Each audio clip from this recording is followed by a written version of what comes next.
Clinching on a bag, probably it's not the most realistic thing ever, but also it can be relatively realistic. So when I work somewhat, so to say, clinch on a bag is mostly when I close the distance, right?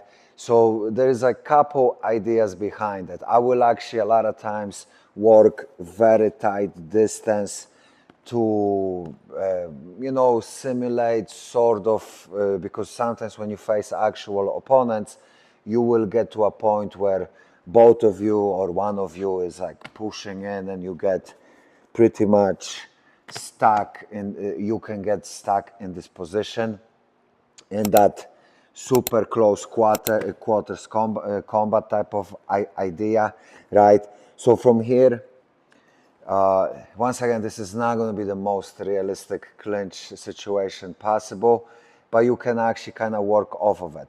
So you can even work with the bag with just kind of like push and pull, right? So you can actually, because one of those things, if I don't clinch, I actually like pushing away, making space, right? So let's say if I'm even here, I actually like to simulate sort of that push and pull type of idea.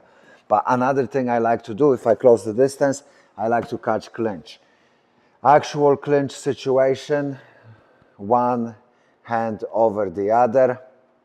So one hand is more over the neck and another hand goes over my other hand. If we have gloves, same thing, I go glove over glove.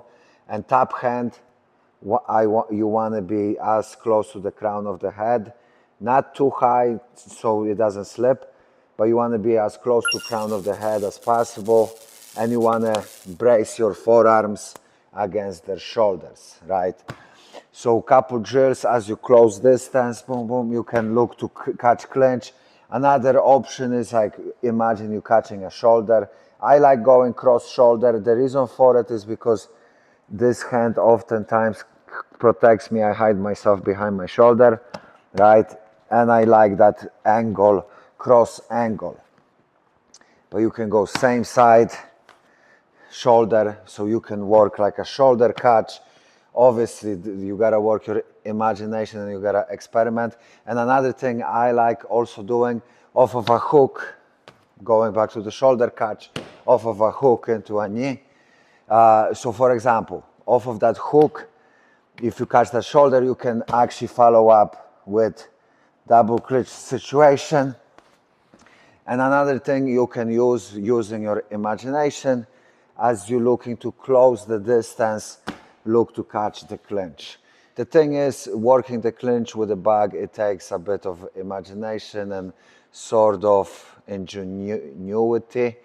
Because this type of bag, it doesn't really give you much of a clinch.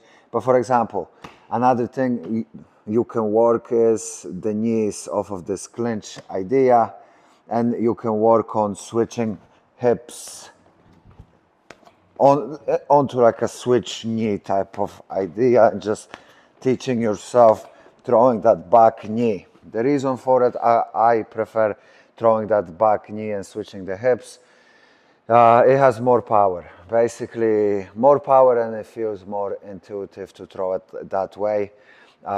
Here, if I'm throwing my lead leg knee, you can actually do it, and you can squeeze it, you can add the spear to it, also will be powerful knee, but it's just awkward, right?